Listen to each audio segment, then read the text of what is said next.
Hi, everyone. It's Sarah. I have a couple of things to say before we start the episode. The first one is, if you have been waiting for my Start Your Romance Today class to run, now's your chance to join it. I'm giving it on February 23rd at 1 p.m. It is a 2.5-hour long class live by Zoom, but the recording is available for 1 month after the class. And it's really a beginner level class. It covers everything soup to nuts about writing your first romance novel. So if you have an idea or you've been kind of kicking around the idea of starting to write a romance, this is the class for you. You can learn more at sarahmclean.net/writing-romance. Or as always, you can click on the link in show notes. Another important thing. This week's episode covers a lot of ground and was very fun to record, but we do talk about a number of books that were published in the early 2000s, and we want to make sure that if you need content warnings, you check them before you go blazing off to read some of the books that we have selected this week and that we discuss. Books that were written in the early 2000s don't always have the same level of awareness that books written today do. And we want to make sure that you all understand that we're deep in the rabbit hole of romance history this week. Enjoy. Jen, I have a game for you. Oh, all right. I'm ready. Okay, so TikTok is, who knows what TikTok is doing. Mark Zuckerberg is doing whatever Mark Zuckerberg is doing, and I'm sort of feeling like we're at the end of the world in terms of social media, and so it's like a literal matter of days before I'm just off all of it, right? Sure. I literally had a conversation with my new editor, or the editor of These Summer Storms, which is out in NetGalley, everybody. If you have a NetGalley account, you can request it. And I was like, what are the odds that social media is going to be literally anything in July? Yeah. And we basically netted out at super great. You have a podcast, Sarah, like well considered 7 years ago.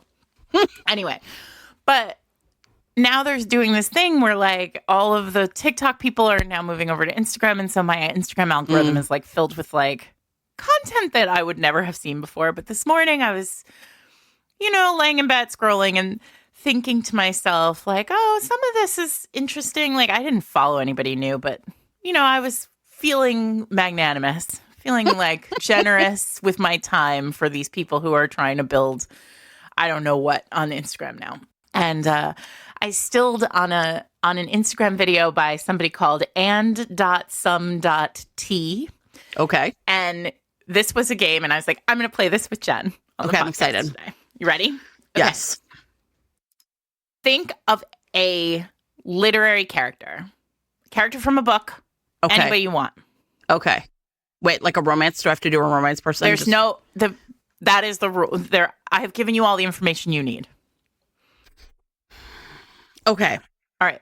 You can name them if you want. This is not I'm not going to guess or anything. It's not like a magic okay. trick. I was like, I was like, okay, I'm ready. What's next? Okay. All right.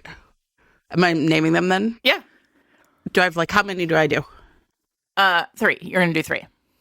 No, but right now it shouldn't be this complicated, but it is apparently.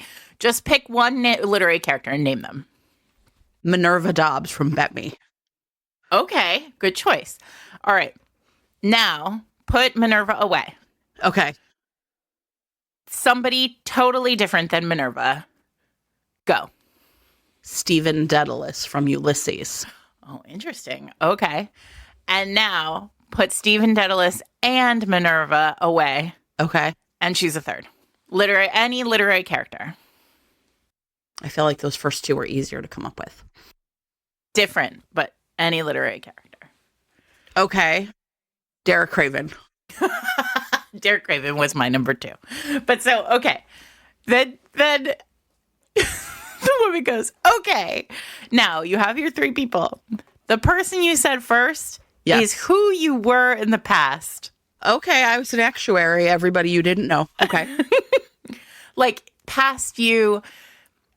The person you said second, this is interesting. This is you now. Oh, sure. This is your. And then the third person, Derek Craven, is who you will become in the future. Listen. That's the game. All right, That's I like the this game. Fine. It's a personality game. It's a party trick. It's good at I bet it's good on a date or at a dinner party. Sure. Okay. All right. I like it. I like it a lot. Future Derek Craven. I like it for myself. All right. The ashes of the world are down around me, Sarah, but I found my lady love. You found your lady love. You're a little bit tacky. I mean, listen, why not? Why not? Why not? And I've left my I've left my gambling empire behind me, everybody. That's what you need to know. Yeah. Okay. Mine All were right. Jay Gatsby Sure. in the past. Sure. Derek Craven in the present. A little bit tacky. I see it. And Paddington Bear. You're like, I just want to hibernate. Marmalade sandwiches and a nice, quiet family in London. Cozy place. Yeah, that does seem... Okay. Well, I also have a nice, quiet, cozy place in London. It's a little more garish, but... Yours burns down, sadly. You don't have marmalade sandwiches, but you do have a chef from France, so it all works out. True. That's true. Anyway, everybody, welcome to Fated Mates. I'm Sarah McLean. I read romance novels, and I write them. And I'm Jennifer Prokop, a romance reader and editor. And it's a weird week, so we're doing what we can. Sure. And we're celebrating the past. The Harlequin Blaze. Oh, my God. So, everybody... If this is your first podcast, because you're one like, out for Harlequin Blaze. Yeah, we pour one out for Harlequin Blaze all the time. And then we finally were like, let's pour out an entire episode for Harlequin Blaze. Because we feel very nostalgic about Blaze. Yeah. And I'm very excited to talk because I feel like what I'm nostalgic for is not necessarily what I think I'm nostalgic for. I think that's correct. So let's get into it. Let's talk a little bit about this. Why don't you introduce our listeners who may not know to Blaze? Okay, so everybody, I'm like, how far back do I go? Okay, let me start with the simplest. Harlequin. When two people love each other very much. Two people love. Perfect. Okay, so Harlequin, as a publisher, has a lot of different publishes a lot of different kinds of books, right? So Adriana's books are published by Harlequin, but they are like, part of a series, but they don't look like what, for a long time people would essentially go to the spinner racks at the grocery store, and there are all these different lines, right, of category romances, and category kind of like a cheat sheet for that is just it's capped at a certain word count. Usually, I don't know, what are these? You think these are 50 or 60,000 words? Barely. I mean, barely, 50. Right? 50 is my guess. 50,000 words. Yeah, that's my guess. And then there's some sort of thing tying this line together. So if you look at a Harlequin Presents, that's the one with the round window on the cover. They used to be white for a really long time. Now they're kind of black with the round window. Those are often international, the Spaniards. The Italian billionaire's pregnant mistress. Correct. My favorite. Right? My favorite. Whereas Harlequin Desires were more they were almost always stateside. They were more soapy, maybe, right? Things like that. And then now a lot of the category lines actually there's a lot. Harlequin, just regular romance is pink, and those are always closed door. So if you knew how to crack the code there's American Harlequin, the American line, that's also quieter. I don't think they do those anymore, right? No, and the thing I don't think I realized as a kid is that these were each category had, each line has 4 come out every month or 6 or whatever it was. And, and they change. I mean, I don't think this is the part I don't realize. So Harlequin Presents has been around since the 70s, but other lines come and go. Mm-hmm. And so in 2001, August of 2001, right before the whole world went haywire. Right. Harlequin introduced the Blaze. Now, I think it was actually, from what I can tell, probably an outcropping of another line where they had Blazing Hot, and then they were these are selling really well. Desire got hot. I think so. Some of the Desires. Yeah. Okay, so they were also, because here's my thing. Desires are also red. They And used to so- be. Now they're yellow. Now they're yellow, whatever. If they even still exist now. But they were red. And you knew when you picked up a Desire, and I know this because I did pick up many a Desire, that they were going to have more sex in them than the other ones. So I do think you're right that there was like a move in the late 90s and like 2000 to hotter. Oh, Temptations. You're right. Yes. You got to take a picture of that so we can put it on the... This is from 1998. So basically, I think what happened is... forget what I said about Desire. It was No, Temptation, so you're it was right. Harlequin Temptation. But I think people realized fast, like, okay, women specifically who are reading these books are looking for things that are sexier. They could tell that the books that were sexier were selling better. I see the cover that you just showed, which says Temptation Blaze. Hopefully that if you look down at the podcast, you can see this now.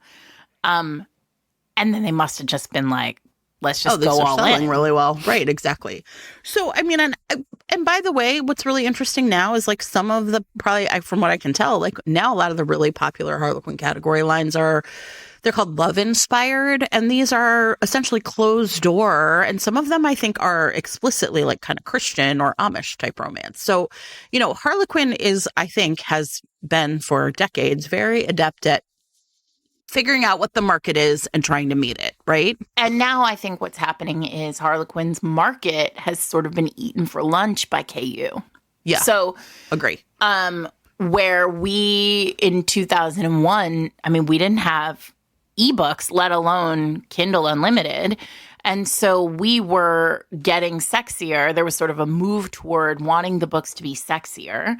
And this was how we got it. These were our KU. You'd buy all 4 of them every month and just tear through them. Well, and this is the part, again, I'm going to really, like, this is for those of you who were not there. So when you go back, if you ever get one of these books in a hard copy of this book, a paper copy, you would essentially like tear out this card in the middle, right? And you would subscribe, right? And so you would get your 4 or your 6 Blazes every month in the mail and like a brown box. And, then you would have your 4 or 6 books for the month. And, and you would figure out like, well, which one of these lines is my line, right? Mine has a scratch off blackjack. I'm going to scratch it off right here while we're together. Exciting. We're going to see what I can win. Maybe I'll mail it in. Let's see what happens. Okay, so this is what it says. It says, the Lucky Hearts game, scratch off and get free books and a free gift. So if you get 21, you get 2 free books and a free gift. Here's my theory. I think I'm going to get 21. And everybody gets 21. Everybody gets 21. And if you get 20, you get 2 free books. If you get 19, you get 1 free book. And if you get 18, so sorry, but you got to try again. So hang on. I'm scratching it off. Getting a coin. I'm getting a thing to do it. Wait, that didn't work. Is it possible that these scratch off things don't work after a while? Maybe. Could be. Sure. They're 20 years old now. I have one that says Lucky 7 slot machine game. Just scratch off the silver box with a coin and then check below to see the gift you get. Silver box of mine. Yeah, it's already. So sad. I'm so sorry, everybody, but I can't. We'll never know. We'll never know what I might have won. Oh, wait. Yes, I can. Hang on. It's happening. No, I'm just scratching a hole in the paper. Well, so that's that. I'm so glad you were all here for that exciting. I, for sure, subscribed to Blaze for a while. I remember earlier subscribing to Love Swept for a while. In these subscription boxes, the other thing is, right, there was no Goodreads. There was no social media. There was the way that you found out about upcoming books was also in the books themselves, right? So at the beginning of each book, there was sort of a little letter to you from the editor or whoever, right? And then it would sort of introduce the book and then kind of be like next month in Blaze. And it will tell you kind of like what books were coming. And so the way that you would find out about other books was like in the books themselves, right? Like there was a whole way in which like the book sort of daisy changed, from one to another. This week's episode of Fated Mates is sponsored by Macmillan Audio, audiobook publishers of Amy Buchanan's Let's Call a Truce. So this audiobook is narrated by Charlotte North, which is perfect because it is a single point of view romance. And our main character is Juliana Ryan. The book opens in a prologue where she has just lost her husband and she has to go back to work. And she goes back to like a company that she used to work for. She has like a friend. She does, I think, like HR. And well, when like the book opens, she overhears her new colleague, Ben Thomas, essentially questioning whether or not she should have been hired and whether or not she has earned the position that she like is now going to like re-enter the company at. And so this sets up a real enemies to lovers vibe that then picks up 2 years later for like the main part of the story. And of course, Juliana has basically been hating Ben for 2 years for what she heard him saying. And Charlotte North does a great job capturing both Juliana's inner angst, but also her kind of dreamy fantasy life, right? So there are times when we get like really into Juliana's thoughts, and sometimes those are like kind of steamy fantasies about Ben. Sometimes they're more like, I'm going to kill this guy fantasies. But like just the tone of Charlotte's voice really captures that we are not like in real time, right? I love that. That's so hard. I think it's really hard to do. And I'm often, when I'm just reading on paper, sometimes I'll find myself thinking like, how would an audiobook narrator do this? Yeah. And it was really terrific. So I could totally tell the difference between Charlotte's kind of fantasy inner world versus her, like, I'm at the job now world. So this is a great audiobook. I think you'll really like it. And it's a great love story about a woman who really had the love of her life and lost him. And now is like, am I really attracted to this jerk I work with?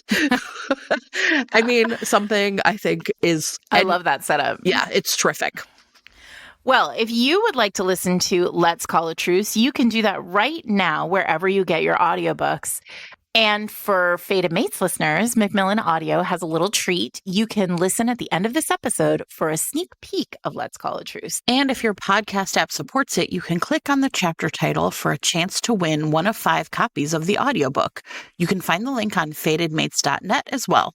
Thanks to Macmillan Audio, Amy Buchanan, and Charlotte North for sponsoring this week's episode.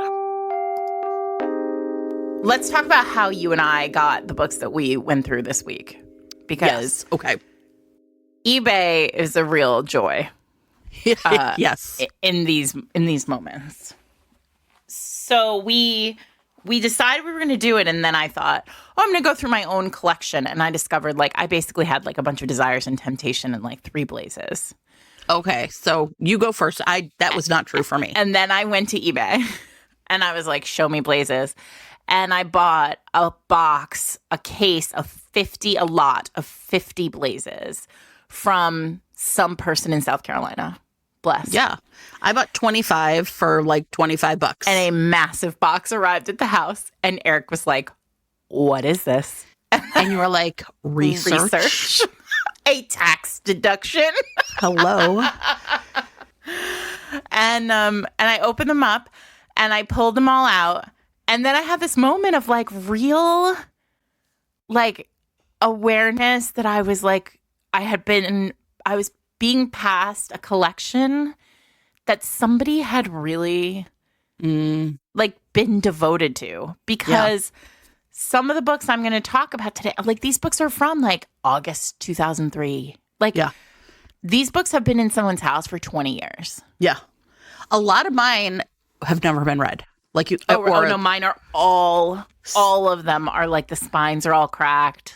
No, I had a couple, half of mine were, and then half of mine were just like, you could tell that no one's ever opened them. She was like, I'm not into that, whatever that was. Like, it was like that, I'm not into cops, I'm not reading any of those books. Yeah. So mine felt more like a random lot, like they weren't all in order.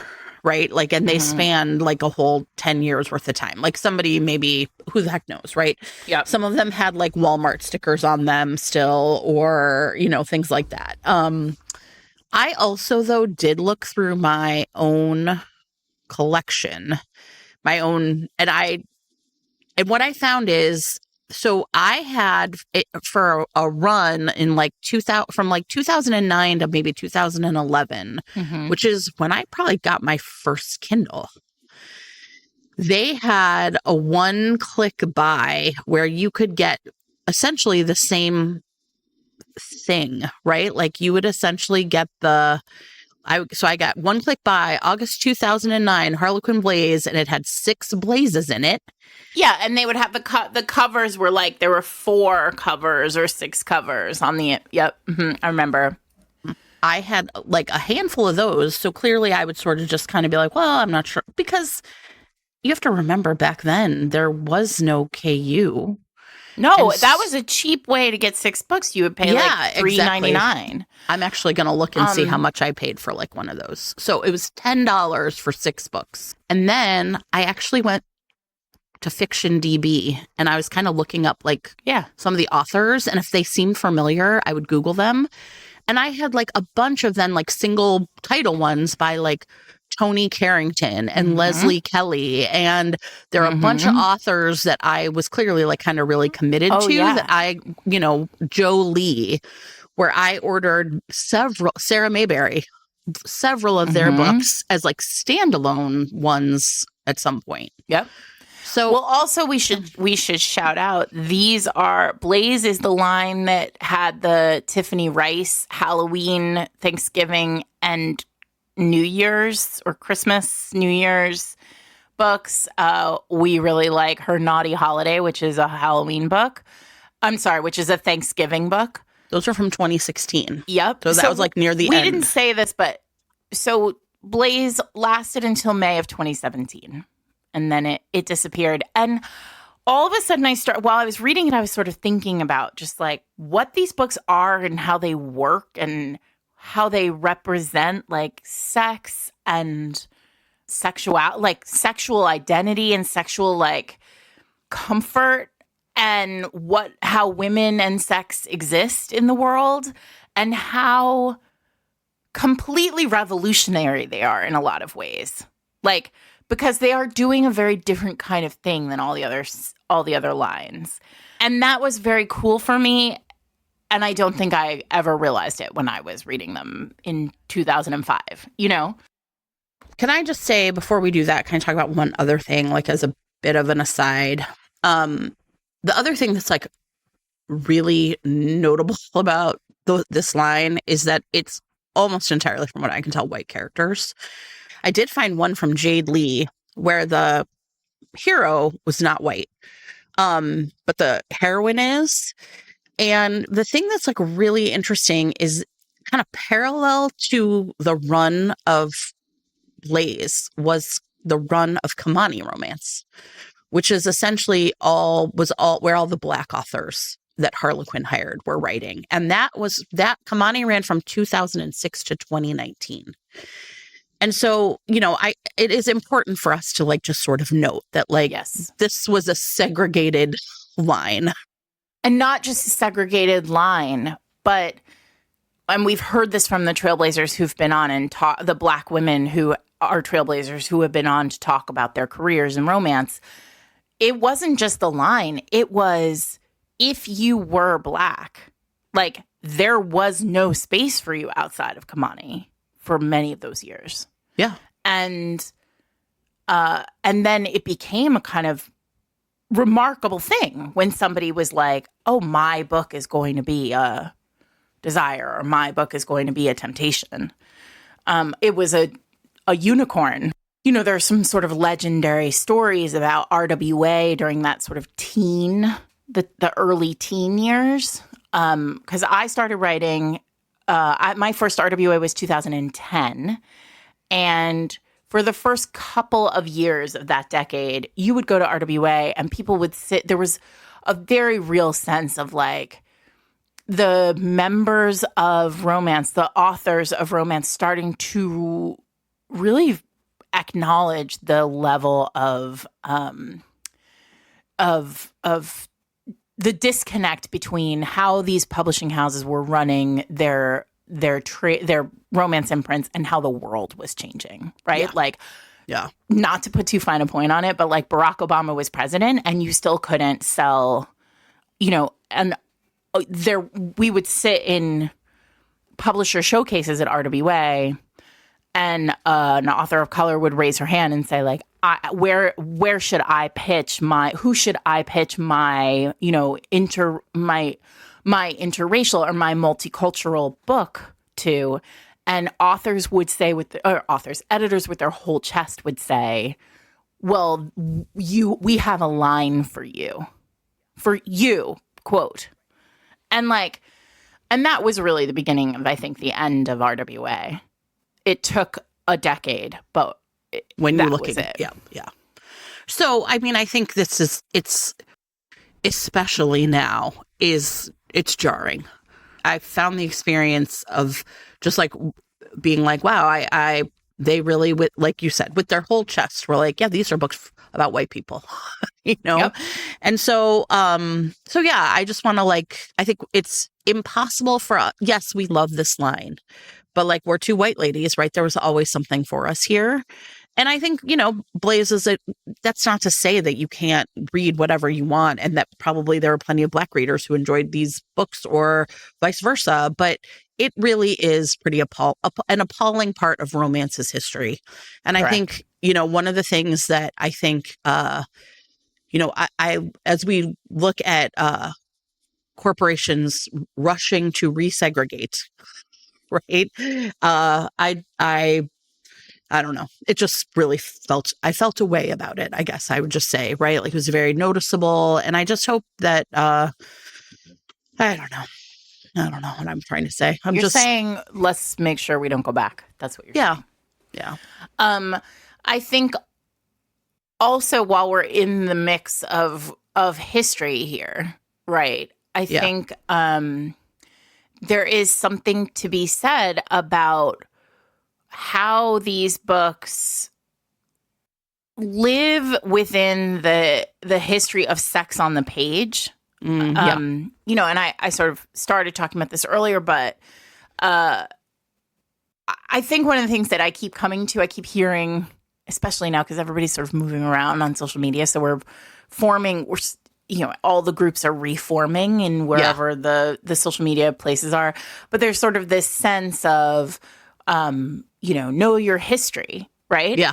And what's interesting here is I think a lot of new readers and new writers to the genre aren't really aware of the fact that, like, we've been here before. Yeah. And it just was in print. Yeah. And so it's interesting because as I was reading them, I want to get into the books that we've been that we picked, because there are so many. There are a couple things that are really interesting to me. One is the authors who I just didn't realize, like, so many of the like big author or the authors who like are romance household names now. Yeah. Were here. Right. And I think that's really interesting because I think the sex positivity of it all is very embedded in romance in general, right?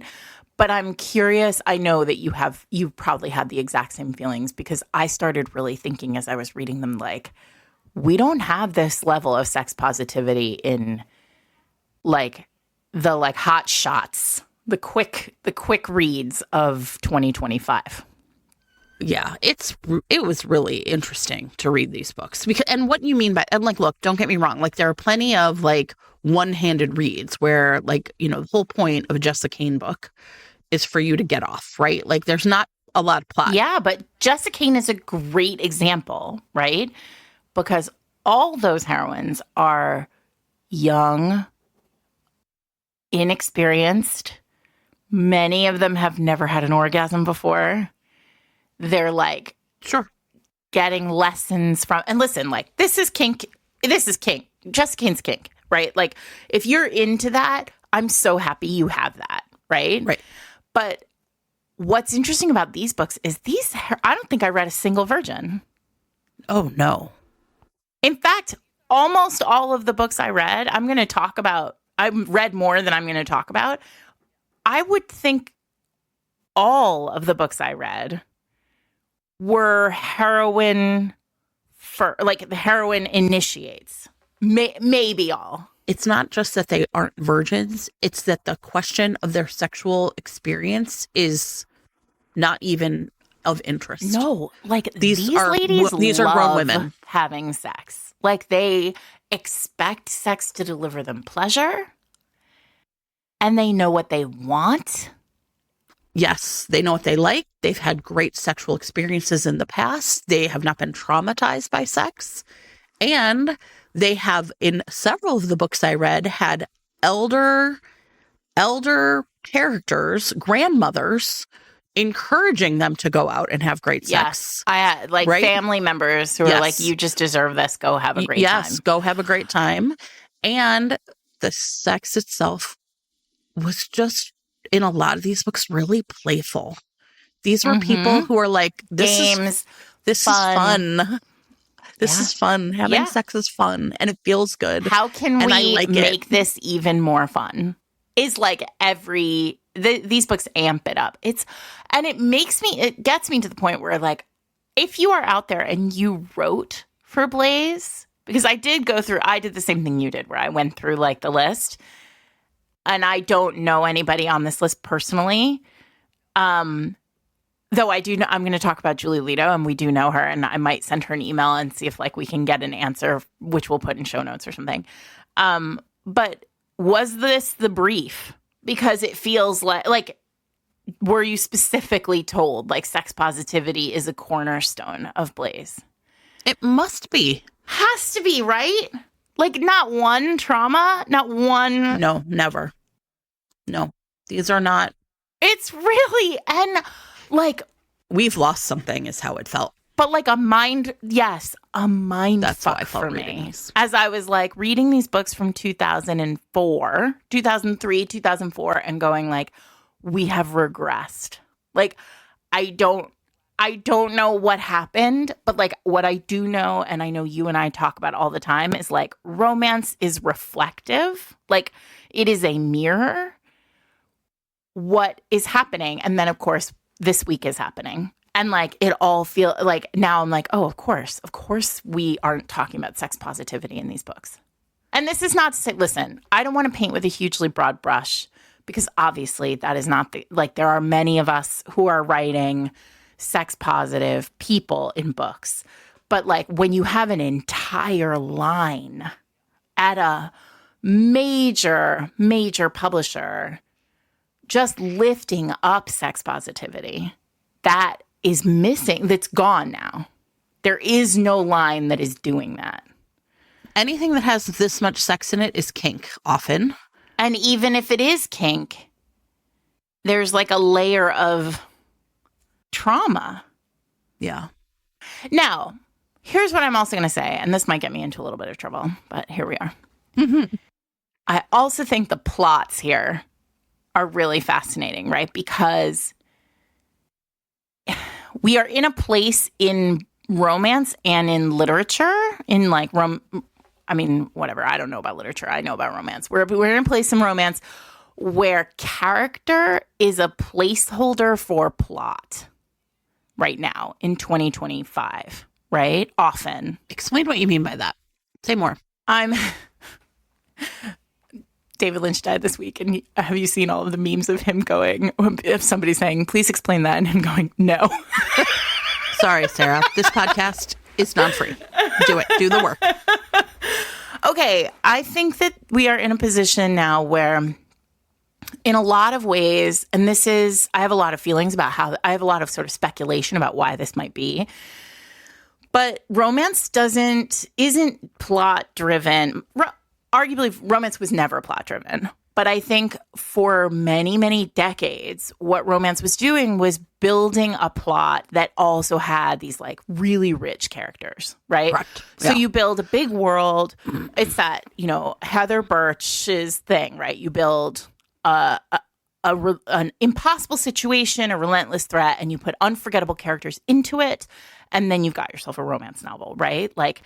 And so the plot of it, the story and the plot were important in the sense that, like, there was conflict. There was a straight shot of conflict. It was a very clear, like, two character or a character who had motivation, who had a goal in the book. And the book is about that character moving toward that goal, but also falling in love. Like, Right. Yes. So, and character is the layer that makes the plot, that makes the book beautiful, right? It makes the book full of feelings. Like, it makes the book relatable, if that's what you're looking for. The characters are what fills out all of the if you think of a plot as a skeleton, characters are the muscle and bone. I think now we are in a generation of romance, a sort of, whatever this is, this romance era is more muscle and bone than it is skeleton.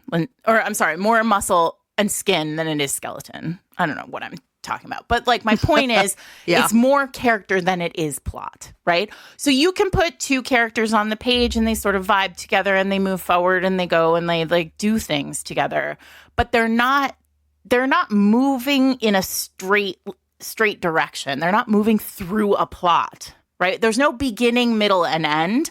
It's sort of all middle. You know what it is? I think part of it is tropes. Like, I did not read a single one of these books and think, what trope is this? Right? Yeah. And I think that right now what happens is people think of a meet cute plus a trope, and they are moving forward from a different place. And I think something about what we're diagnosing has to also do with like what people think of as being the building blocks of a good romance. This week's episode of Fated Mates is brought to you by Maureen Lee Lenker, author of His Girl Hollywood. So Maureen's books are all historical, set against sort of silver screen old Hollywood, and this one is no different. Arlene Morgan has always dreamed of being a movie director, like so many women in Hollywood in the 1930s. And when she finally gets her extremely rare shot, she is so excited and then immediately annoyed because she has been paired with a leading man who is a Broadway success named Don Lamont. Here's the problem. Arlene's known Don since she was a kid, when he was Don Lazzarini, her neighborhood friend, her next door neighbor, her best friend, and somebody she shared all her biggest dreams with. They were going to make it together and they weren't going to let each other go. And Don took off one day to become a big Broadway star, and Arlene never heard from him again. Problem is, Jen, that now that he's a Broadway success, it's kind of clear that the reason why is because he's been under the thumb of this like pretty heavily made gangster manager named Frankie Martino. And he hasn't gone home or seen Arlene or their families because he doesn't want them mixed up in whatever convoluted drama Frankie delivers every time. But now Arlene and Don are on the same set. They are clashing constantly. He's trying to keep his secrets. She's trying to not unpack old wounds, but neither of those things are going to work. And these two are going to have to possibly see each other through a pretty dangerous situation with the mob if they're going to find a happily ever after. Ooh, what a fun time. So if you are interested in His Girl Hollywood, it is available in print, ebook, and audio wherever books are sold. Thanks to Maureen Lee Lenker for sponsoring this week's episode.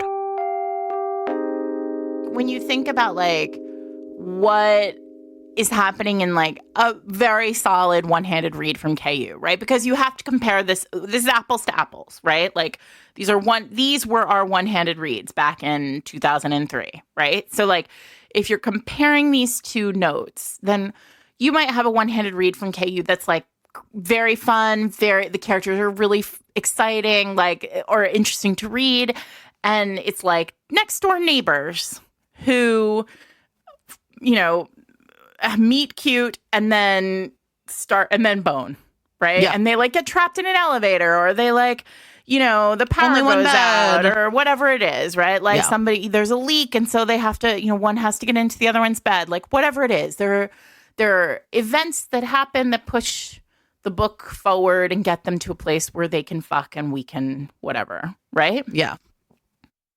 In these books, right? Like I read one that was, I'll just talk about it. We might as well, right? Let's I go. read Julie Elizabeth Leto's Just Watch Me. Did you read this one? I didn't, but I have this one. Because I know how you feel about voyeurism, right? These are neighbors, right? She's a private investigator and he is an undercover like agent from some like government, whatever. They are across the street neighbors, both spying on the same third party.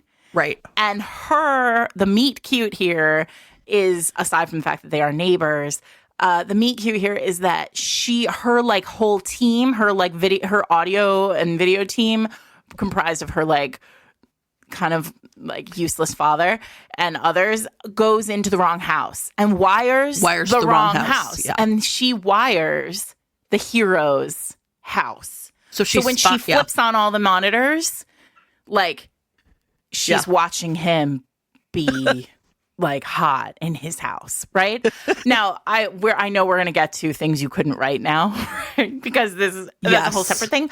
But like that's a really clear plot, right? Yes, like she is there, but there's a third thing. There's like an external plot. They are both watching a bad guy. Obviously, something's going to happen with this bad guy, but also the way that external plot is established brings the two of them into contact. Right. And in a conflict.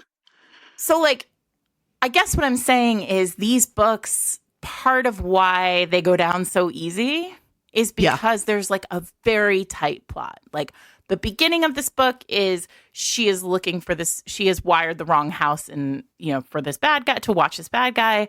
The middle of this book is she really likes watching the next door neighbor and he really likes being watched, right? And then the end of this book is the bad guy comes back, right? Like the bad guy is vanquished. There's a little bit of danger. The two of them realize they're in love. Boom. Yeah. And like, there is no fat to trim here. There are so many cops in these books, Sarah. So many cops. So many. Like, an insane amount of cops. I don't even know what to tell you about that. So I actually read another book by Julie Leto. Was it up to no good? No, it was called Too Wicked to Keep. Oh, all right. Tell me about that. No, wait. It was honestly amazing, Sarah. Because she's good. These are good books. These are great. So this is the third. So this is the third book in a series. And I picked this one because in the previous one, I think one of the brothers is like it's three brothers, right? Mm-hmm. And so I was kind of picking up what was going on by reading the third book, right? And so they had the same father, but they didn't know each other until they were adults, these three brothers. And in Too Wicked to Keep, which was, by the way, entirely delightful. Wait until you hear about this, Sarah. You're going to die. I'm so excited. Okay. So what happens is I thought this book was honestly, I'm going to tell you, almost extraordinary. Okay. So in this book, this series is called Legendary Lovers. He is an art thief. And the book opens with a prologue. His name's Danny, where he has stolen a painting from Abby's family and seduced her. And it is the night before her wedding. So she was cheating on her fiance with Danny. What? And he comes to her. Wait, this book, I was like, whoa. All right. This was Julie is sort of famous for writing, like testing every line. Yeah. So this is 2011. And so what happens is he comes to her in the prologue and is basically like, yes, I stole this painting and I sold it, but I realize I've made a mistake because I'm actually really in love with you. And she was like, I don't think that you are. You used me and you broke my heart. And I told the truth to this man I'm going to marry and he still wants to marry me. And so I'm going to marry him. And you're like, wait, that's not the way this goes. And the book picks up 5 years later where she happily married that man and was with him for 4 years after telling him the truth about what she'd gone through and how she cheated on him. And then he died in a car accident. And now it's a year after his death. And the news is that the painting that Danny stole from her family is going to be out. Like, it's essentially is going to be out on the black market. And and it's a painting of her grandmother in the nude. And it's clear from the painting and the painter that her grandmother must have had an affair with the painter when it was painted, which means that her like father is going to be embarrassed if the painting comes to light. It was like a privately held item. And so she goes back, she finds Danny. Abby finds Danny and is like, I want you to steal it back from the guy who's going to put it on display because I want it back so I can prevent my father from being embarrassed. And the thing is it's like, she was never like, at some point they talk about her husband and she was like, yeah, we were really happy. We had great sex. Like I told him why I felt drawn to you. And he realized that he had sort of treated me with kid gloves and neglected me. And he really was determined to like listen to what I said about what I needed from our sex life and fix it. And we were so happy. And he just happened to die. And that's tragic. And I was like, really amazed by it, to be honest with you. Like, I was like, this feels like nothing I've literally ever read before in a romance. Now, here's the other great part. Danny's brother, from the previous book, has given him this family heirloom ring. And like, Danny can't get it off for the whole book. And it's this like, it has like an emerald and some opals or something and like a weird scratch. And halfway through, Abby's like, tell me about this ring. And she's like, it almost looks like a little, this mark, there's a scratch on this emerald or whatever. And he's like, yeah, it's a Z because it inspired Zorro, like my great grandfather. Perfect. And I was like, no notes. What no amazing notes. No notes. That's how it felt. Like, just here, it was so playful and so fun.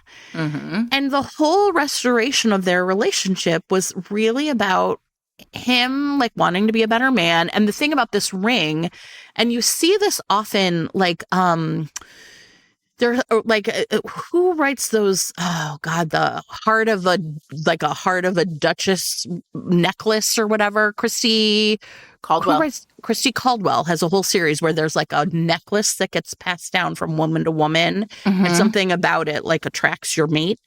In this book, the ring essentially is like inspires the wearer, as long as it's a descendant of, the original Zorro, to like essentially do the right thing. Oh my God. And then the end is like his two brothers and their wives come from the previous books, and they all like go out dressed up like fucking Zorro to a costume party. Yep. And steal back the painting. Yeah. And I was like, it was astounding. And what's amazing about these books, so you had a painting, or like I had that first one was a bad guy, but like in her Up to No Good, we'll just stay with Julie Elizabeth Leto. So in this one, and this is a thing I want to talk about, a sort of theme that started to emerge for me in a lot of these books. And this is why I often feel like when I say things like, oh, we're in an arc of romance where like character is like subbing in for a plot, people get mad and like, cranky with me. But I don't mean that you have to write a book where like everybody acts like Zorro. Like, I mean that you have to have like a beginning, middle, and end, right? And so what's interesting is in a bunch of these books, I feel like Blaze is a good study session for anybody who's like just trying to figure out like, how do I create like a very easy plot that I can then like hang character and sex on, right? And because in this one, Mickey, the heroine, what's the name of this one again? Sorry. It's called Up to No Good. And I want to talk about something else too about it. So she gets a book called Sexcapades. And it's like basically it's like sex coupons. Like it's like a book of like sexy things to do with your lover. And like through a confluence of romance reasons, she and this like very wealthy, very handsome man are alone for 7 days. And he basically is like, well, you have this book and like we have 7 days. So why don't we just do the stuff in the book for 7 days? And it's like the flimsiest of like structures. But okay, here's what we have here. Yeah. We have a ticking clock. Yeah. They are only together for 7 days. There are reasons why they can't be together afterward. They are having like the most fun doing all this like sexy stuff from this book. And there's just this sort of sense within it of like, you know what you're in for. You know that there's an end to it. And you know that at the end, there's going to be a moment where they have to change everything because they have been changed by love, right? Right. It's a very quick, it's a very quick situation there. And I also, while I'm here, I want to say, like, I just want to talk about a couple of these because I pulled a bunch of them. So, for example, there is Anything Goes by Debbie Rollins, November 2003. And these are, in this case, Carly, the heroine, decides that she's going to do 1 week at like a resort, like a Sandals style, like singles resort. She's the pastor's daughter back at home, and she's going to take a job as a teacher, but like this is her one shot. She's giving herself, again, 7 days in paradise. Of course, she gets there, and her childhood friend from her hometown, Rick, is there. And she's like, oh, shit, he's ruining everything because, like, I had a plan for, like, anonymous sex for 7 days before I start my real life. And Rick's like, I don't have a problem with that plan. Why don't you do it with me, though? Let's go. And so here we are. Like, he, of course, like, they knew each other when they were younger. It's now 12 years later. He can't get over how great she looks in a bikini. Like, but and again, ticking clock, 7 days. Like, right. Here we go. Then they go home to, like, real life. And then this one, this other one that I pulled, Kimberly Ray's The Fantasy Factor, April 2004. Sarah Buchanan and Bull Rider, Jenny, ready for his name? Tell me. Houston Jericho. Stop it. I love you, romance. Stop it. Stop it. They like a million years ago watched a porno together. And then during that time, the word porno is so I know. Cool. They committed to reenacting the 7 scenes in that movie, but they only got 3 then. And so now, and Houston left town, and it was like a whole thing. Now Houston is back, though, and he's like, you owe me 4 more scenes. Like, this is all I'm saying. I'm not asking for, like... You're like, I'm not asking for much, am I? I'm not. I'm just saying, like, I just want the great-great-grandchildren to hang of the Zorro plot on, is all I'm saying. Hang the characters on something. Yeah. Anyway, so, I mean, like, listen, please. Bull Rider, Houston Jericho. I mean, this is probably where we should talk about, like, the gender essentialism of it all because, Well, I will say, listen, and that was the part where I did find myself thinking, like, 2004 is a long time ago. Yeah, right. And I found myself, like, so for example, in the Zorro one I talked about, there's a scene where he, for romance reasons, does not have any, like, a change of clothes, right? He's just in his because clothes. Sure. Why would he? Of course. He doesn't need them, Jen. He doesn't need clothes. He really doesn't.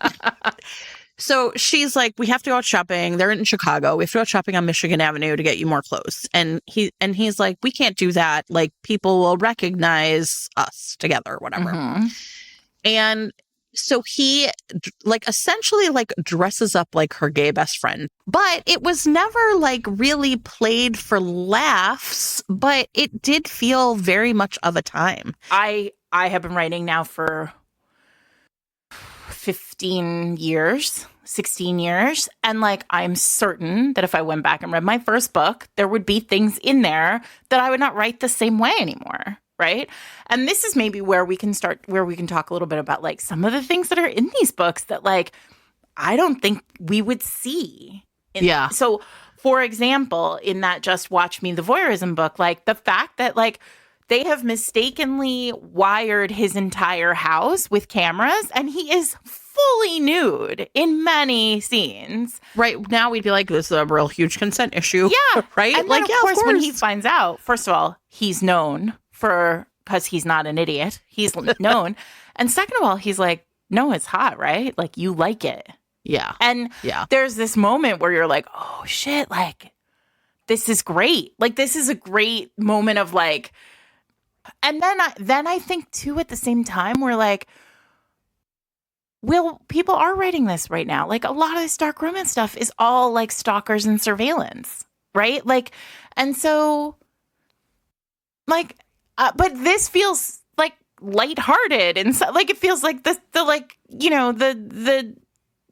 Well, because I think it also is different because she's the one watching him versus vice versa, right? I think there's a way that we as romance readers will sort of unthinkingly accept like something that if it was in the reverse, maybe we'd feel icky about, well, right? Let me talk about this one.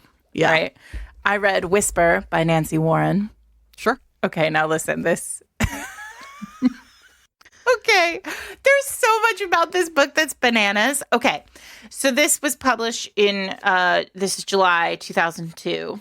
I really was deep in. I was deep in the annals of the Blaze catalog. Okay, so Jenna, our heroine, is in New Orleans for a conference, like a legal. She's a lawyer. She's in there for a legal conference, and it begins with her outside of like in the dark. Outside of this conference, and she is sitting on a bench or standing somewhere, and she can hear, like on the other side of a bush, she can hear like two people fully about to go at it. And when it begins, she's like, wait, can I just tell everybody, I just want you all to appreciate that I did not make a joke about her probably still having a bush. Because nowadays, everything's shaved now. It's terrific. So okay, but here's the deal. So she can hear this man, and he's basically like, I want you. And he's like dirty talking another woman. And at first she's like, I should leave. Like I should, because I'm doing, like, this is an inherently like wrong thing for me to be sitting here listening to these two. But then like they get far enough down the road that she's like, if I leave, they're going to, like, I can't get out of here now. Yeah, like, right. They're going to know. Yeah. Right. And then somebody comes out right as like, and he's like in it. Like they are like talking. He's like, they are fully about to fuck. And somebody comes out and like calls her name, and she's like not the heroine's name, the other woman's name. And then like that woman takes off, and then he takes off, and then she comes up the steps, and at the top of the steps she sees like her like best work friend, Nick, who is just standing there like, I think possibly smoking a cigarette. Like this is where we are, right, in the world. And she's like, oh, hey. And he's like, hey, what were you doing out there? And she's like, oh, I was just taking a walk. Like, did you see somebody come this way? Did you see like a man come this way? And he was like, no, I haven't seen anybody. Right? Yeah. And she's like, how do I find this? Like that man like was so dreamy. And he was like, it was clear that it was like a first tryst in the garden. And it was like going to be a one-off thing. And she's like, I want to meet him. Like I want to have a one-night stand. And so she goes inside, and like she can't figure out who it was, and then she goes to a masquerade ball, and this like masked dude, she dresses as a mermaid, he's dressed as Neptune, he comes up to her and he basically like whispers in her ear and is like, I know you were there, I know you saw us, I know you heard us, like, do you want to fuck? And she's like, yeah, I do.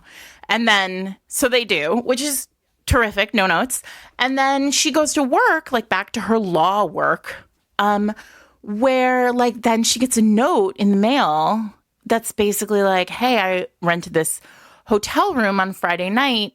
Why don't you come and meet me at this hotel room? We can keep the lights off. You don't have like, we don't have to know we don't have to know each other. Yeah. And he's like, you're Neptune.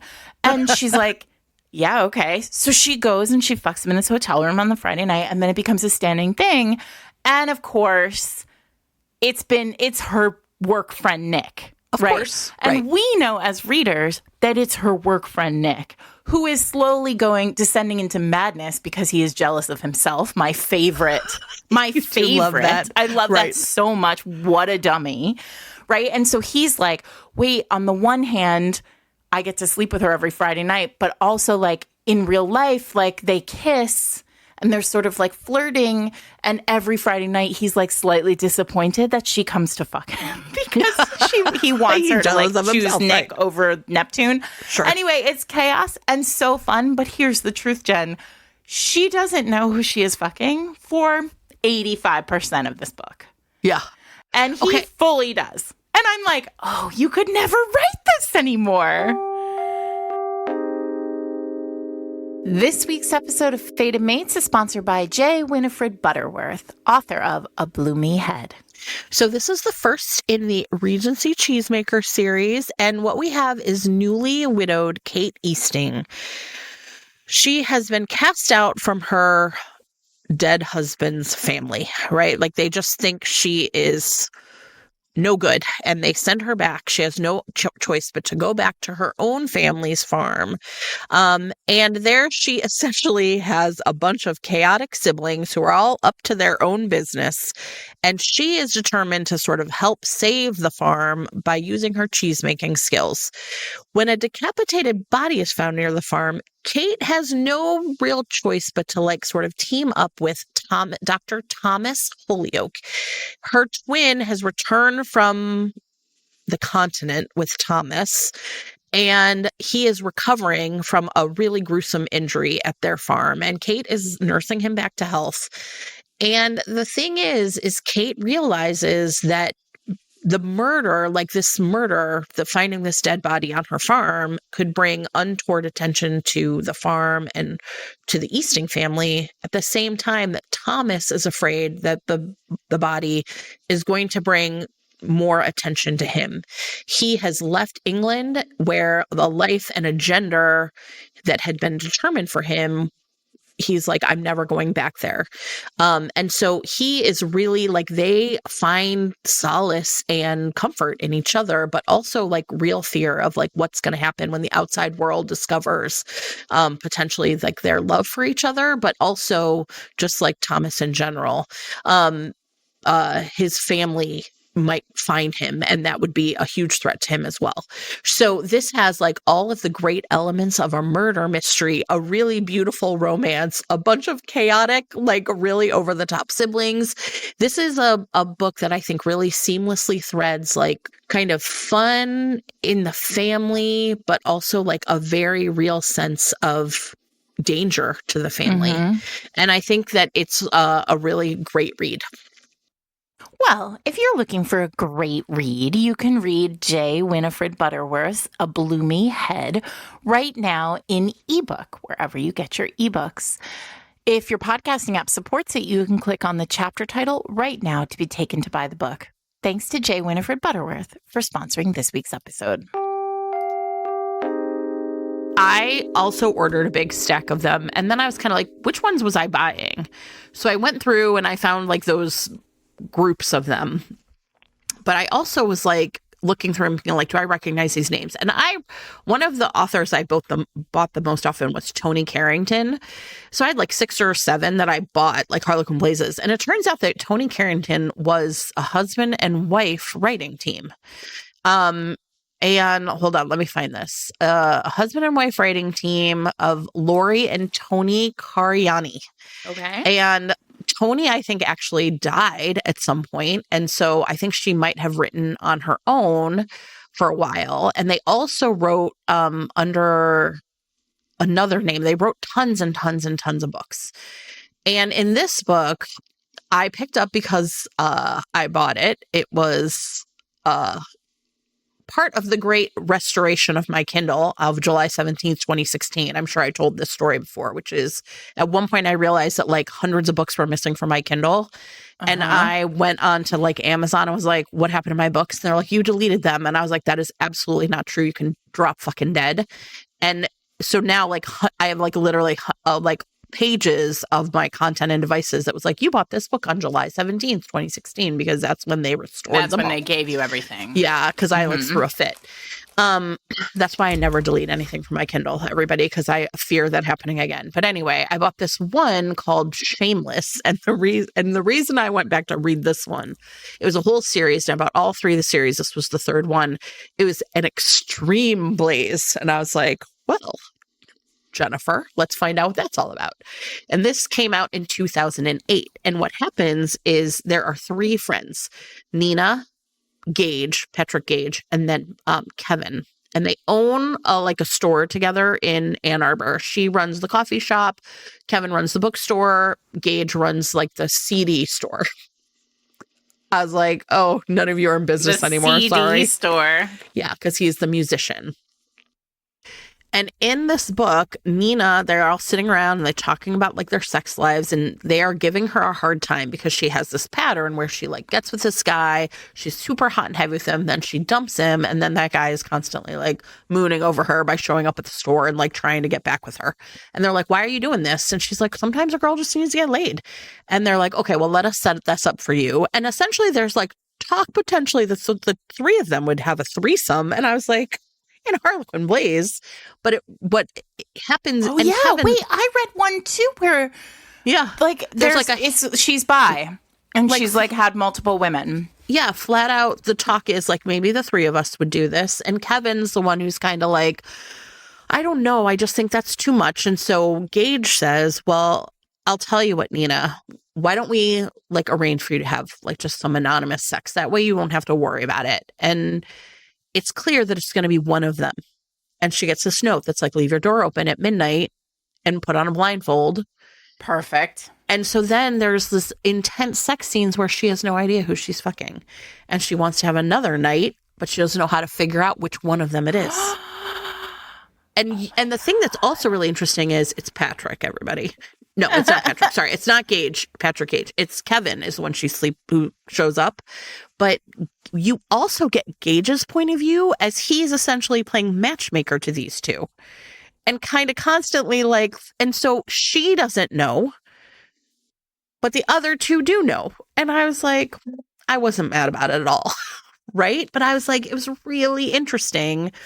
Because, of course, she does agree to it, right? Like, she does say, like, yes, I will agree to this, and she opens the door. But it was, like, a really interesting... It was, again, like a very atypical kind of, romance in that way. Okay, I have an atypical one, but for structure. Okay. So, this one, Silent Desires by Julie Kenner. So Julie Kenner is also Jay Kenner. It feels like anybody who was reading like Kindle books, like indie published Kindle books in like the post 50 Shades was reading Jay Kenner, right? So this premise is Joan Bonetti, the heroine, has written essentially a book for women. And I felt like this was so like fascinating. This again is August 2003. She's written a book. It's called, I forget what it's called, but basically the premise is, hey, women, the reason why your relationships are so shitty is because you're giving it up too easily. Like, so why don't you tell your husbands and boyfriends that they have to treat you better and then you'll have sex with them? Like, don't just have sex with them for no reason. And so she has written this book, and it begins with her on like a shock jockey kind of like radio show. And she goes, and like a bunch of dudes are calling in to basically be like, your book is trash. It ruined my relationship. My girlfriend left me, whatever. Somebody calls in, threatens to kill her on the air.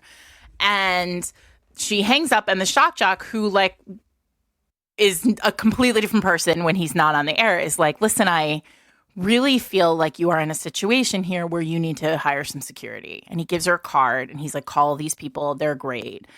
Trust me, I know about security. I mean, like, there was a lot going on here that was really interesting, just like from the beginning.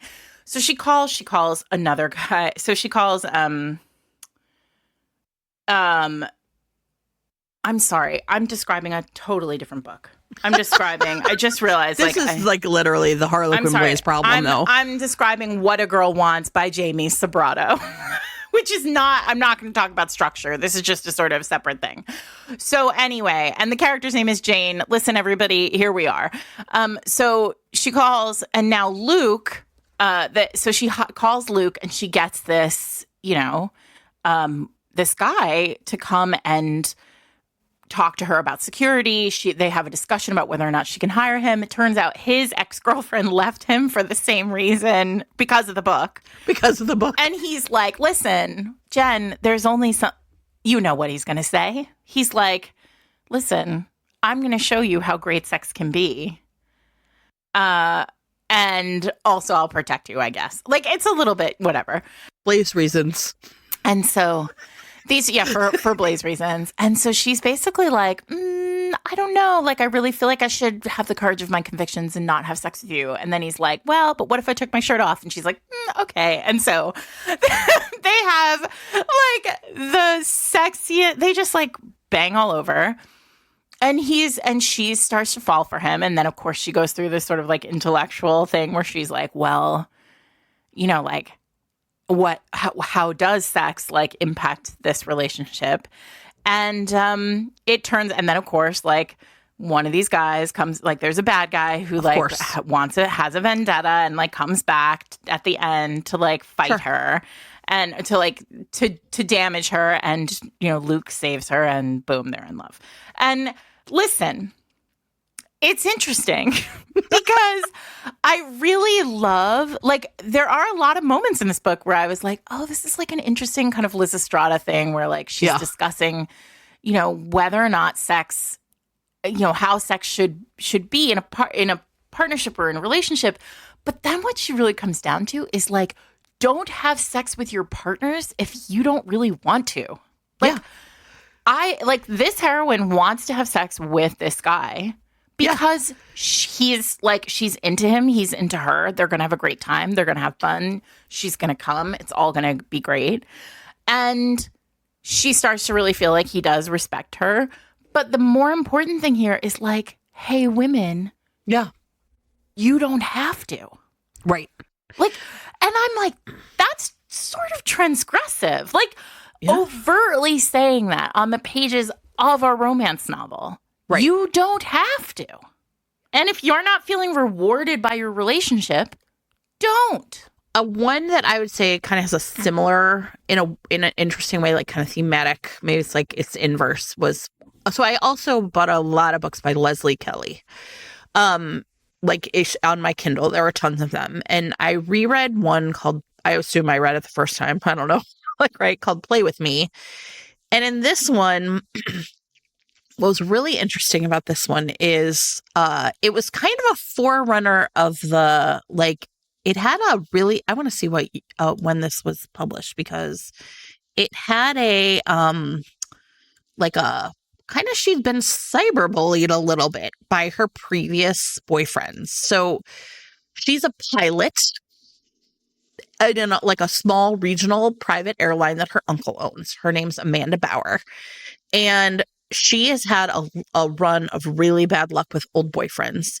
And so much so that like she was like just like kind of a good time girl. She's like really adventurous. She loved sex. She loved just like having like casual relationships, and they would always want more from her. And it's one of them found like essentially makes a Facebook group that's basically like Amanda's exes, and all of these guys she's dumped have joined it. And it really like has hurt her because she was like, I never was with these guys. You know what I mean? So she's just kind of like, whatever, I can't deal with this. I'm too busy flying around the country for my job. And so she's in Pittsburgh. She has like a regular, like standing appointment with this like group of older women who like fly around and do stuff because they're rich old ladies. And she really likes them, and it's Halloween. And so she's dressed up like they're kind of like, this is like a recurring group of women she really enjoys like their trips, and they're like, oh, we're going to a Halloween party, you should like come too, because she sometimes will hang out with them because she flies them like there and back, whatever. And so she's like wearing essentially like an old timey sexy stewardess costume with like hot pants and like white like go-go boots. And then the flight gets canceled, but she's able to pick up like another customer. And of course, this is Reese Campbell. And she flies him to Chicago for this business meeting. And they instantly hit it off. And they like land at O'Hare. And they go to, he's going to also a costume party. So they stop somewhere in O'Hare. She, of course, is flying in and out of her home airport. And they get him like a pilot's costume. So they go together. And then they just have great sex. And it's just going to be one night. And then the next chapter picks up and it's like Veterans Day. And they agree to like meet in Cleveland for a night, right? And then it's Thanksgiving. And essentially with each one of like, so it's holidays, right? And with each successive holiday, like their weekends become, like their overnights become weekends. And, you know, and Reese is really interested in her as a person, but she's so wary of love. She's like, all I can do is sex, right? And then they have, I think it's like Christmas to like New Year's. They're going to spend a week together in Vegas.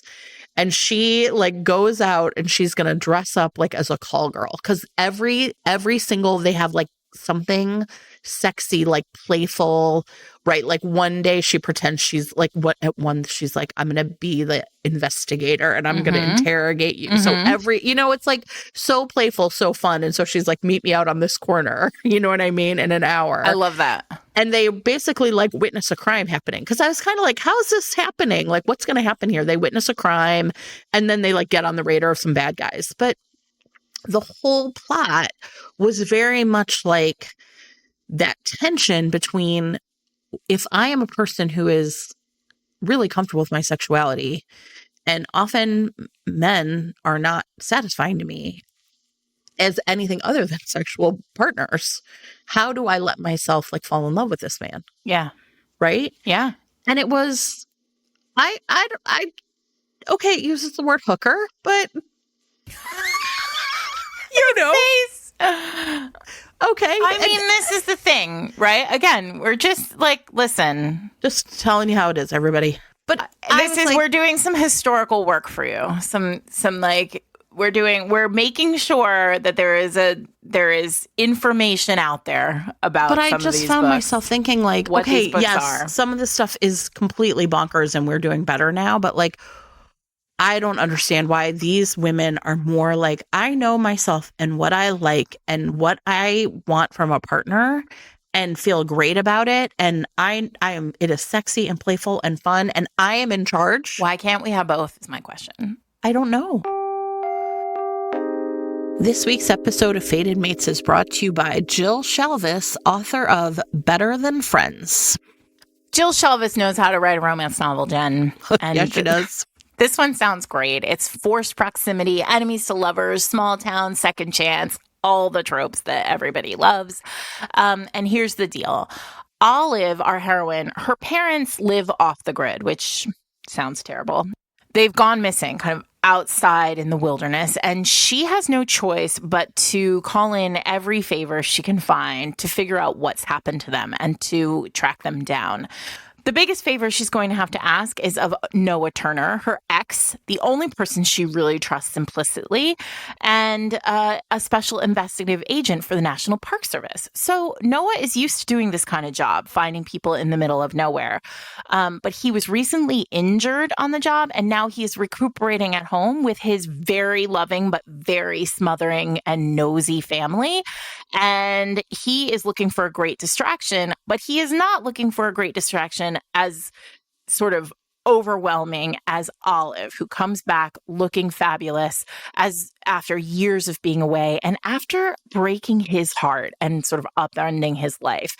No matter, he is looking to get out of this house. And so she's given him an avenue to do that. But the question is risking leaving on this journey with Olive to find her parents also risking his heart? And I think Jill's going to take care of us. I'm not worried about it. Jill would never let us down. So No, she if would you not. are interested in Better Than Friends, it is available in print, ebook, and audio wherever books are sold. You can click on the chapter title right now to be taken to buy the book. Thanks to Jill Shelvis for sponsoring this week's episode. I want to talk about... Wait, I'm not going to tell you the title of this one. I'm not even going to really talk about it, but I want to tell you the plot. Okay, I'm ready. And then I want you to guess the title. Okay? Another game. Okay. Okay. This is... Okay. Gwen Chastain, it comes from a family of philatelists. They sell rare stamps. Sure. And in this book, millions of dollars of rare stamps have been stolen. And Gwen... Like stamps on envelopes? Stamps. Yeah, they're canceled. It's canceled postage. I don't know. Sure. Jen, why are you asking me questions like this? Sorry. I just wanted to make sure we weren't talking about okay. Fine. Stamps. I'm ready. Here's the thing. The thief has taken these stamps to a Vegas casino. Don't ask questions. Gwen has to masquerade as Nina, a poker-playing bombshell, Of course. to get in with a very sexy reporter, Del Redmond, who is also looking for these stamps. And two of them are going to have to work together. No, wait, I know. To find the stamps and win the day. Okay, wait, before you we just recently watched When Harry Met Sally, and so all I could think of is Billy Crystal talking about Sheldon, right? Do you mean Del? You think Del Redmond is not, you don't have good sex with Del? I'm fine. Okay. I've recovered. Everybody, Jen, I'm ready. I've Okay. now given you the plot of this Harlequin Blaze about two people undercover in a Vegas casino searching for canceled stamps. What? I don't even know what I would give you if you guessed the title of this book, but it is the perfect title. Oh my God. Okay. U.S. mail. So close. Damn it. What is it? Certified Mail. M-A-L-E. I was so close. By Kristen Hardy. Certified Mail. Listen, sometimes the world just gives you a gift. And the title Certified Mail about a stamps romance is, honest to God, when I looked at it and then I turned around and I was reading the back cover copy and it said millions of dollars of rare stamps are gone. I was like, if one of these motherfuckers is in the post office, I'm done. This is like the perfect example of how this goes. But no, a reporter and an undercover philatelist. I hope you are proud of me for being as close as I was. That was incredible. I don't think I could have done it. Okay, but also I have a question for you. Did any of yours come with this sticker on the cover that says, "Put your guy on the cover"? Oh, no. So apparently in 2003, and listen, everybody, I need you all to put on your sleuthing caps to go undercover in a Vegas casino and find out for us, or accidentally wire the wrong house across the street and find out for us if you know anybody at all who might be connected to this contest. So the big question in the back of this book is your man too good to be true? The answer is definitely not. No man is too good to be true. Okay, here is what it is. If your man is hot, gorgeous, and romantic, he could be a Harlequin Blaze series cover model. Oh, boy. I'm not going to say anything about this. No, actually, I am. It says he could be a Harlequin Blaze series cover model, and model is spelled M-O-D-E-L-L. So, well, it is Canadian, Sarah. the Canadian spelling of model. Sure. Grand prize winners will receive... in translation. Sorry. Grand prize winners will receive a trip for two to New York City to shoot the cover of a Blaze novel. They will stay in the luxurious Plaza Hotel. Plus, they'll receive $500 in U.S. spending money. Runners-up will receive $200 US to spend on a romantic dinner for two. It's easy to enter. In 100 words or less, tell us what makes your boyfriend or spouse a true romantic and perfect candidate for the cover of a Blaze novel. Include your submission and 2 photographs. Now listen. We surely know someone at Harlequin. We can. I really feel like what it is. So this contest. So here's the problem. I don't have the books. All the books I have are like 2002, 2003, 2004. Yeah. I don't have the books for that would have come of this in my box. The contest closed September 30th, 2003. So I would think like by the end of the year, 2004, we might be seeing these. So listen, if you are out there and you have a collection of Blazes from late 2004, early 2005, could you please... Yes, please. Take a look and see if the cover Put it in the Lily Library. We need to know. Are real people. Because amazing. I don't know how else we'd find out because, like, the line doesn't exist anymore.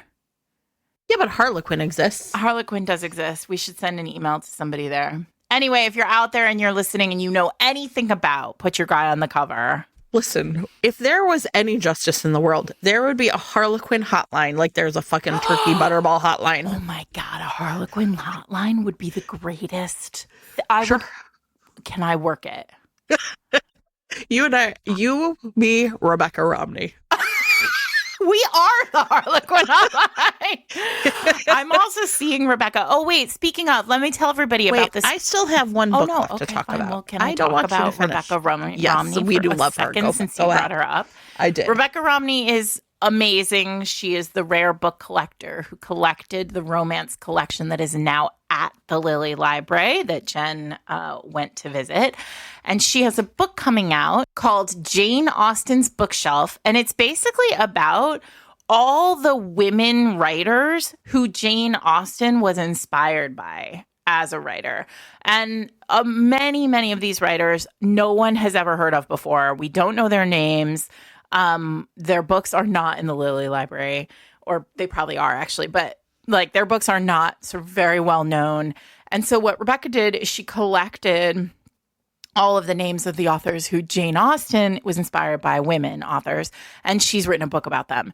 And she and I, if you are in New York on February 18th, we are going to be at the Strand's Rare Book Room in conversation about that book and all of those authors. Wait a minute. What day is that? February 18th. All right, I'm gonna come to that. You are? Jennifer? I don't know. Is that school night? I just made I'm that sure up. it is. Is it a weeknight? Why can't they're always yeah, it's a Tuesday, but it's President's Day. Do you have No. It's the Tuesday I need to be at work that day. I'm sorry. God damn it, Sarah. I'm not coming. You just got me all excited and then ruined it. You guys should just move. You should tell Mr. Reed's Romance that he would be happier if you lived in New York. Be closer to Little Romance. It's true. It's true. All right. Well, all right. Tell us about your last book.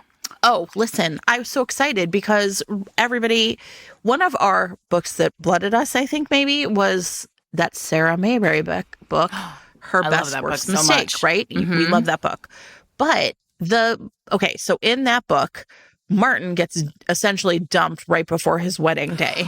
Was the other one a Blaze? The other one is a Blaze, and it is called Hot Island Nights. I'm getting it right now. It came out in 2010.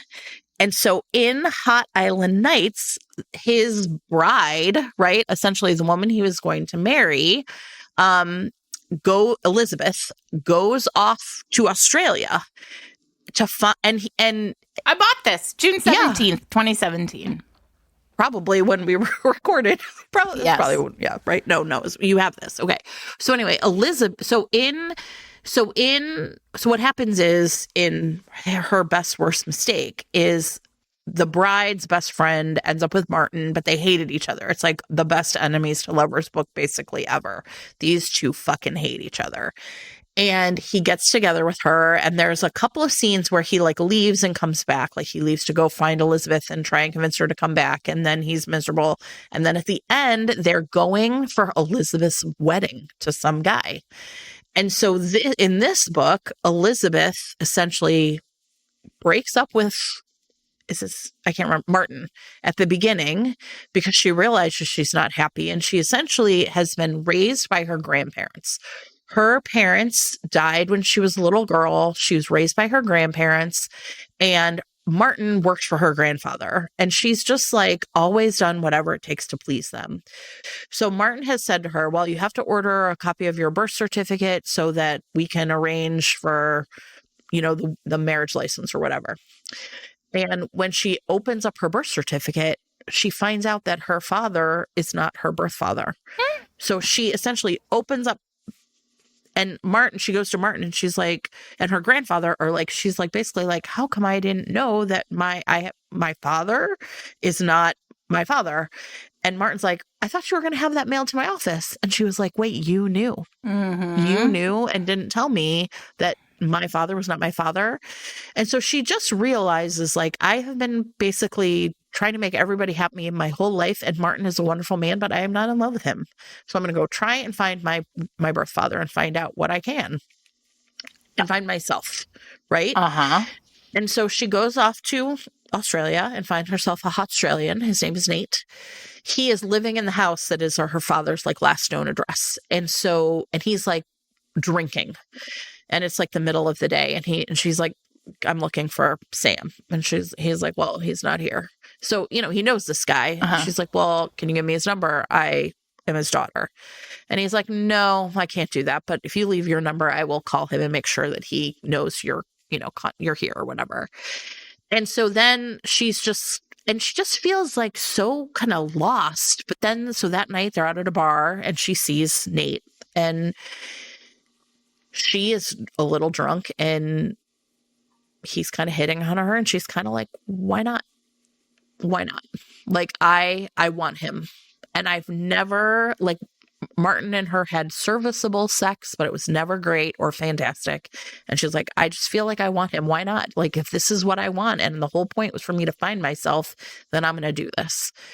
And they end up having this really, like a really beautiful relationship. And it turns out the reason that Nate's been drinking is that 6 months ago, he was in an accident where he was the driver, and his teenage sister was in the car with him and died.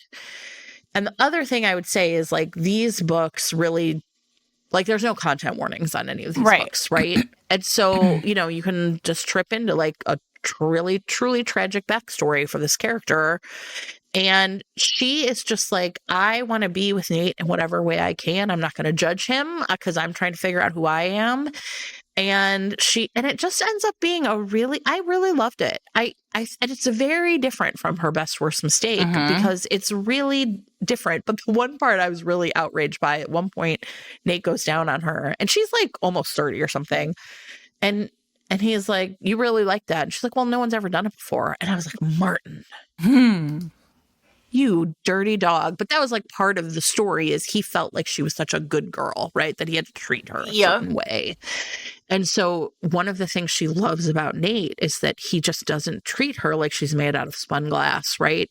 So anyway, I did find myself, this was like the first one I was really excited to read it. I had bought it years ago too, but had never read it, even though I bought it, I think, when Her Best Worst Mistake when we recorded that episode. So anyway, it's Harlequin Blaze. It's called Hot Island Nights. Amazing. Well, it was amazing. Listen, I don't know that I read it then, and I'm going to now. Yeah, it's awesome. So, what else? I think we've really done the job here. Yeah. Everyone listen, here's what we'll say. Blaze was of a time. It's important that we remember that it did exist, because none of us were invented in a vacuum. And also, these books are fascinating. I'm fascinated, and I am going to do what I can to figure out what the brief was on them. Yeah. Well, and I think, the other thing I kept thinking about is, we talked a lot when we recorded our 2024 debuts, how when you read like a set of books that all come out at the same time, it's like a window into that time for romance always. And Mhm. even though I read books like over a wider period of time, I did find myself really like, it felt really like at home in some ways. Like I was around the age of a lot of these characters when I read these books. But I also think, I don't know, it just felt sad to me. Like it felt sad that we have lost a kind of story where people are just like, wow, sex is great. Yeah, sex is really fun. Yeah. I don't know. I would like to see it come back, though. I think that it's one of those situations where we're at a real precipice in terms of romance and like what romance can do to combat what the world is doing in terms of making young people think about sex in a different way. And making young people think about sex in a way that isn't scary or traumatic or unpleasant. Or in someone else's decision making. Yeah. I mean, I will come back to that book about the woman who wrote the book about not sleeping with your boyfriend a lot in terms of just thinking about how like transformational that is as a concept in romance. Yeah. Not because I don't think romance has always sort of said that quietly, like you should enjoy it, it should be joyful, it should be pleasurable, it should be all these things, like you should want to do it. But I think one of the things that I've been reading a lot about is how like young women are doing a lot of like they're having a lot of sex just because like their partners want to, and like they don't really feel like it, but they'll do it. And I just think like we can do better. We can be more overt as a genre. I think one of the things like we've talked about a lot is like kind of like in romance, like the best sex you've ever had is with like the person you're going to have the HEA with. And that is arguably not necessarily true for these books. It's not like you're going to have great sex with this person that you're now going to have the HEA with, but you have also had great sex in your life. That there's no reason why the person you're with now has to make you look back and think those other partners were a mistake, or those other, like sexual experiences weren't as awesome as they were. Like these are people who just feel very rooted in themselves as sexual beings. And I think that part feels like kind of to me, like what we're missing. And listen, I mean, for me, that does feel like a loss, because it feels like when we go to a time that is more regressive, that is more judgmental, whatever it is we're heading into, that is more restrictive, it feels sad to me. There's something heartbreaking almost about seeing how far backwards we've fallen. Yeah. Agreed. Okay, everyone. Well, that is our Harlequin Blaze episode. And let us know if you enjoyed it and would like us to explore other old category lines. Jen and I would really love to do that, honestly. So it was super fun. If you want us to do that, we're very happy to. Just let us know. I'm Sarah McLean. I'm here with my friend Jen Prokop. We are Fated Mates. You can listen to us every Wednesday wherever you get your podcasts, or at fatedmates.net, where you can see all the books that we've talked about today and all the links that we've referenced and other fun stuff that Jen puts together every week in show notes. You can also find us online. We are currently still on social media at Threads, Instagram, and Blue Sky, but who honestly knows what's coming down the pike? The best way for you to find us is either at fatedmates.net or on the Discord, which you can gain access to if you join our Patreon. The Patreon gets you one extra episode every month that's full of banter and whatever Jen and I have in our minds. So enjoy that. And also gives you access to the Discord, where a bunch of other Fated Mates listeners are talking about romance novels all the time. That's it for us this week. And don't forget to stay tuned for a sneak peek of Macmillan Audio's Let's Call a Truce.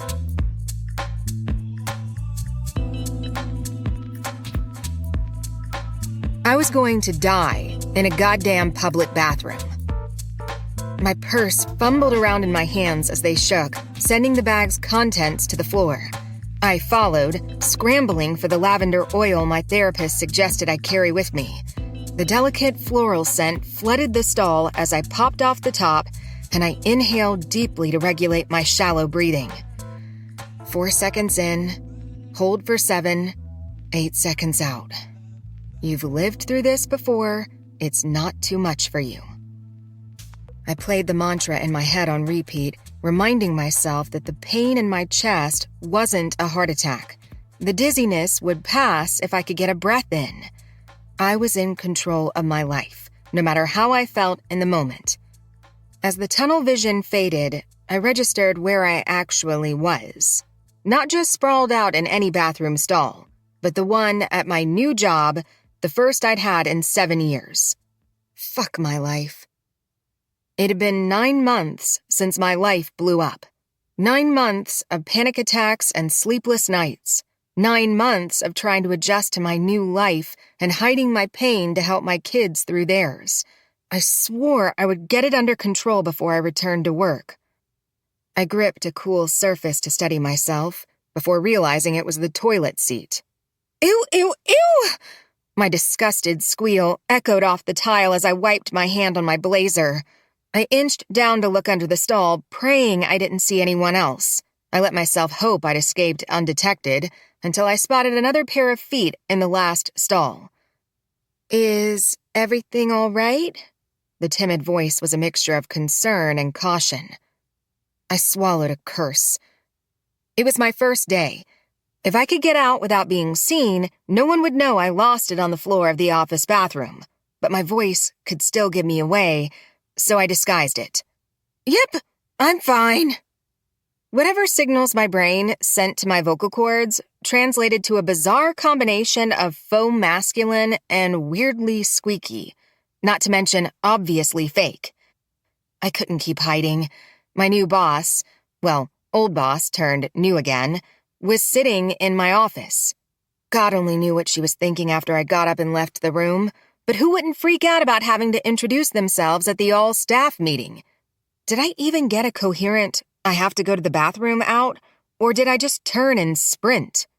Christina hired me right out of college when I had a degree in human resources, but no actual experience. She taught me how to do the job and do it well, and I owed her every professional success I had. The hardest part of deciding to stay home when my first daughter came along was seeing the disappointment on her face. I wondered if she was as equally disappointed in how pathetic I'd become since we last worked together. But that was a problem for another time. Right now, my priority was getting out of this bathroom without being seen. Do I make a break for it, or wait out the concerned bystander in stall number 4? I ran for it, breathing a sigh of relief when the other stall's door creaked open only after I'd made my escape. I thanked the universe for this one small act of kindness as I dug out the hand sanitizer from my purse. Christina turned the corner as I slipped the bottle into my bag, and I let her lead me back to my office. Keep your head in the game, Juliana. You can't afford to lose it again. Literally. When Christina heard I was looking for work, she snatched me up for KMG, officially Keller, Munoz, and Griffin, though it was never called that since the K&G got bought out by the M. It pushed me back to an entry-level position, but something was better than nothing. I'd taken the last 9 months to grieve the loss of my husband and get things in order for my girls. Not an easy feat with a 7- and 5-year-old who don't understand why Daddy isn't coming home. But Clara and Sophie had to figure it out alongside me. I couldn't put off work any longer, or we wouldn't have a roof over our heads. Plus, KMG's architectural and interior design departments had created some of my favorite spaces in Orlando. I was excited to help build their teams. Thank you for listening to this clip provided to you by Macmillan Audio. To hear more, look for this title wherever audiobooks are sold.